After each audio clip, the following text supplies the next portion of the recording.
நடந்து முடிந்த 2024 இந்திய நாடாளுமன்ற பொதுத் தேர்தலில் மக்களாட்சி நடைபெற வேண்டுமானால் தொங்கு பாராளுமன்றம் அமைய வேண்டும் என்ற எனது கோரிக்கையை ஏற்றுக்கொண்டு தொங்கு பாராளுமன்றம் அமையும் வகையில் வாக்களித்த இந்திய வாக்காளர்களுக்கு எனது நன்றியை தெரிவித்துக் கொள்கிறேன். தமிழகத்தை பொறுத்தவரை 40க்கு 40 என்ற வெற்றியை பெற்ற ஸ்டாலின் தமிழக வாக்காளர்களுக்கு நன்றி சொல்ல தேவையில்லை.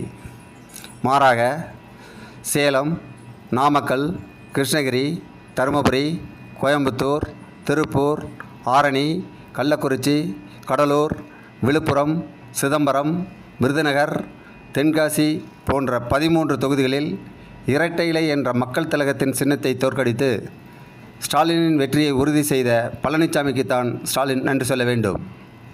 அதேபோல் சிவகங்கை தொகுதியில் டிடிவிக்கு வெற்றி வாய்ப்பு இருந்தும் அந்த தொகுதியை கார்த்திக் சிதம்பரத்தின் வெற்றிக்காக விட்டு கொடுத்த டிடிவிக்கு கார்த்திக் சிதம்பரம் நன்றி சொல்ல கடமைப்பட்டிருக்கிறார்.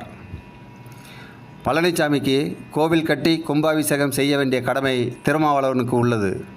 ஏனெனில் சிதம்பரம் மற்றும் விழுப்புரம் தொகுதிகளில் விசிகாவை தோல்வியடைய விடாமலும் விசிக என்ற கட்சிக்கான தகுதியை இழக்க விடாமலும் பாதுகாத்த கடவுள்தான் மேற்கண்ட பழனிசாமி. அதனால் திருமாவளவன் பழனிசாமிக்கு நன்றி சொல்வதை விட்டுவிட்டு கோவில் கட்டி கொடுக்கலாம். தமிழக மக்களின் மனநிலையை அறிந்திராத ஸ்டாலின் 2026 சட்டமன்ற பொதுத் தேர்தலில் ஆட்சியை பறிகொடுக்காமல் விழித்து கொண்டால் ஸ்டாலினுக்கு நல்லது.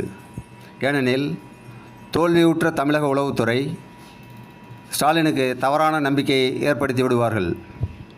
நடைமுறையில் வருவாய்த்துறை முதல் காவல்துறை வரை அரசு இயந்திரம் செயலிழந்து கிடப்பது ஸ்டாலினுக்கு தெரியாது. அதேபோல் சட்டமன்ற தேர்தல் வேறு, நாடாளுமன்ற தேர்தல் வேறு என்பதையும் ஸ்டாலின் உணர வேண்டும்.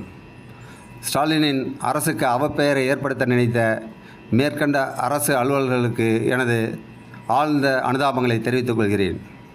தமிழக அரசு ஊழியர்களின் சூழ்ச்சியை முறியடித்து 40க்கு 40 தொகுதிகளிலும் வெற்றியை நிலைநாட்டிய ஸ்டாலினுக்கு வாழ்த்துக்களை தெரிவித்துக் கொள்கிறேன்.